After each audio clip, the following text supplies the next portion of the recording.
So guys, Coulomb's law क्या होता है? देखिए, Coulomb's law is it states that the electrostatic force of attraction और repulsion acting between two stationary point charges is given by, यानी कि ये जो है दो चार्जेस हैं उसके बीच का ये फोर्स ऑफ अट्रैक्शन या फोर्स ऑफ रिपल्शन हमें बताता है।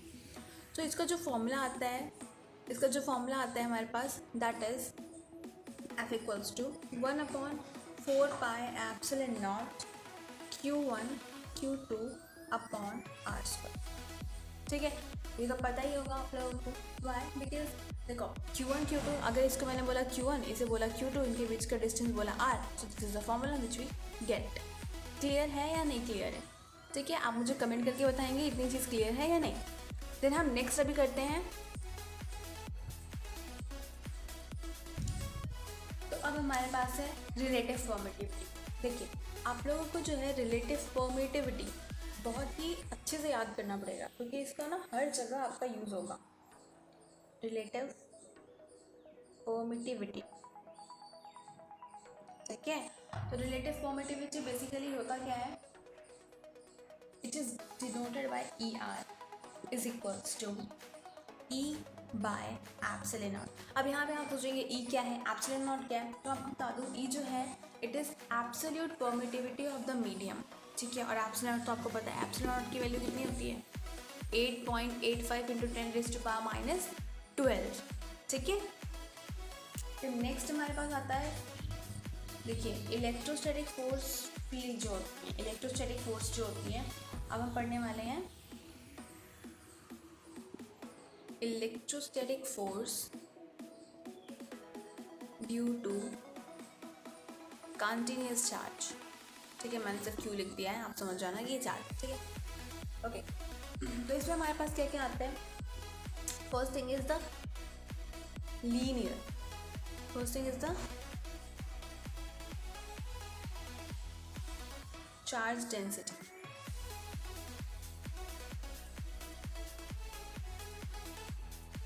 ठीक है। इसका फॉर्मूला क्या होता है? अगर मैं इसके फोर्स की बात करूँ, या फिर अगर चलो हम जनरल बात कर ले, इसे हमें इसे किससे रिप्रेजेंट करते हैं? हम इसे रिप्रेजेंट करते हैं लैम्डा से, ठीक है। हम इसे रिप्रेजेंट करते हैं लैम्डा से।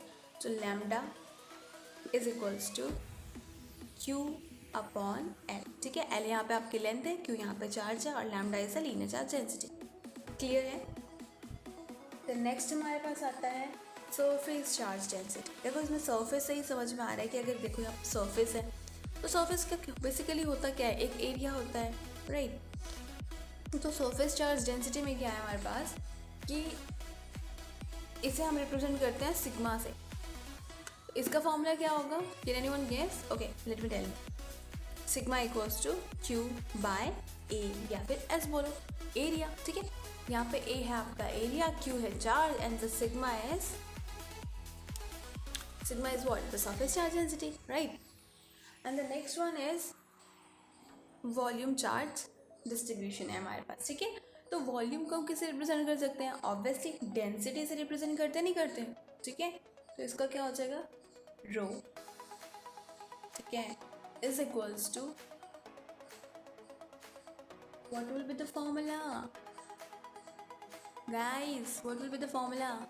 We no, it will be Q by V. Getting my point or not? ठीक है, ये होता है। आफ्टर दैट वी हैव, अब हमारे पास क्या आ जाता है कि इलेक्ट्रिक फील्ड क्या होता है, ठीक है। तो इलेक्ट्रिक फील्ड हम सबको पता है, जहाँ पे भी कोई चार्ज किसी फील्ड, यानी कि कोई अट्रैक्शन, कोई रिपल्शन अगर वो फील कर रहा है, so it is called basically the electric field, right? So basically it is due to the charges at a point in the space. It may be defined as the force that unit positive charge would experience, ठीक है।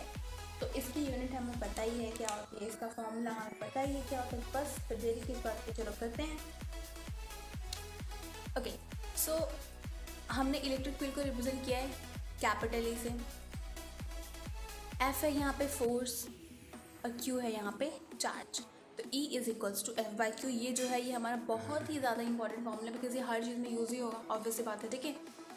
तो इसका अगर unit की कभी कभी आ जाता है यूनिट बताओ क्या है, तो यूनिट क्या हो जाएगी इसकी यूनिट हो जाएगी न्यूटन पर कूलम, या फिर हम इसको कभी कभी बोलते हैं डोंट से कि ये अपॉन में लिखा है, ठीक है, या फिर इसको हम बोलते हैं वोल्ट पर मीटर, ठीक है, ये दोनों इसकी यूनिट होती है। Now the next thing is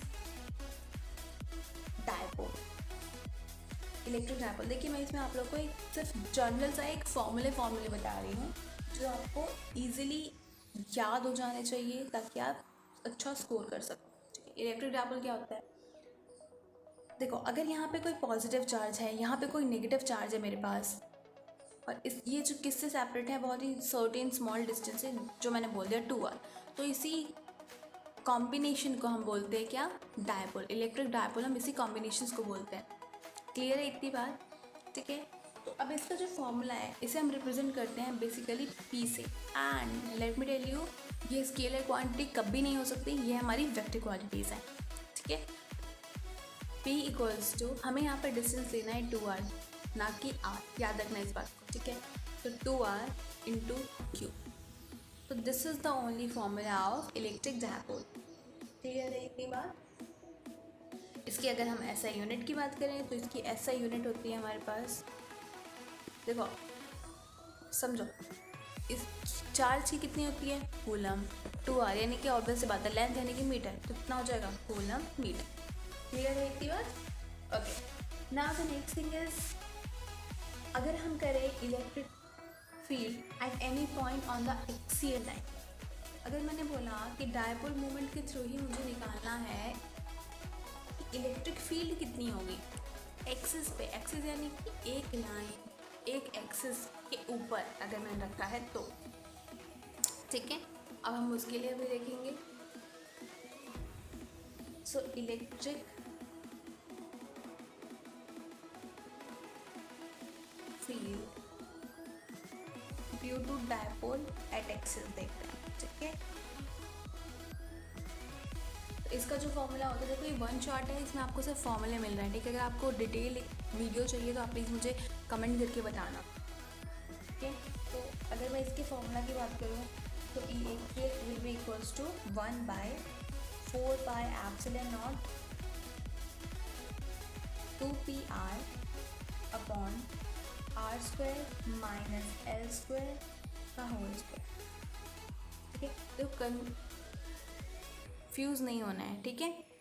तो हमारे पास, चलो आप इसको ऐसे लिख लो ताकि आप कंफ्यूज ना हो जाओ, 2r इंटू पी कर दो, ठीक है। अब ठीक है ना, 2r यहाँ पे डिस्टेंस है डायपोल की, ठीक है, और r² सेम द डिस्टेंस, और l आपकी हो गई लेंथ, इतना आपको पता ही होगा, okay.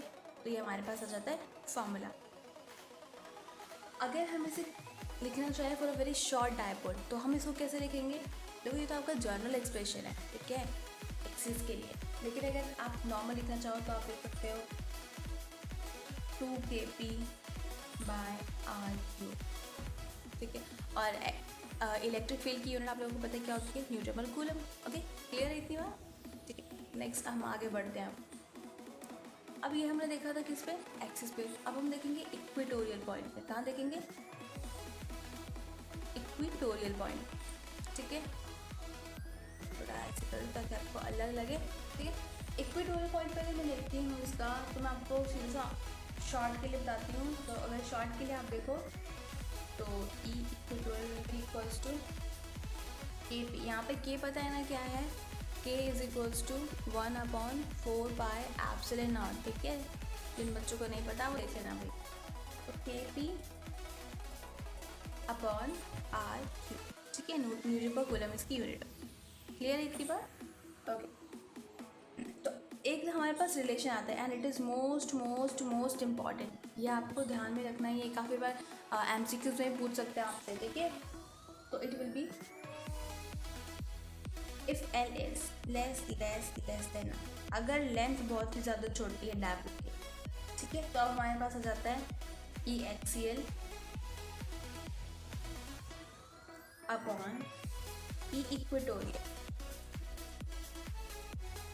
Will be equals to 2, या फिर अगर आप ऐसे नहीं बोलना चाहते तो आप इसे बोल सकते हैं कि जो मेरा ई एक्सियल है it will be equals to twice of E equatorial. Clear है मेरी बात, समझ में आई?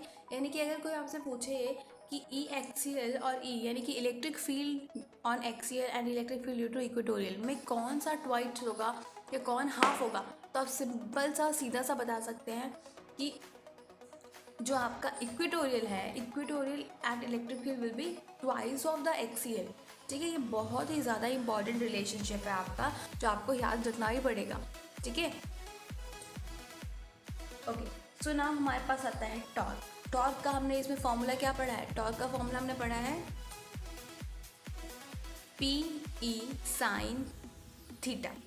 ठीक है, या फिर हम इसे क्या बोलते हैं, इसे हम बोलते हैं पी क्रॉस ही बोल देते हैं, बिकॉज साइन थीटा हमारे किस में आता है? क्रॉस प्रोडक्ट में, और क्रॉस प्रोडक्ट को हम इस तरीके से भी लिख सकते हैं।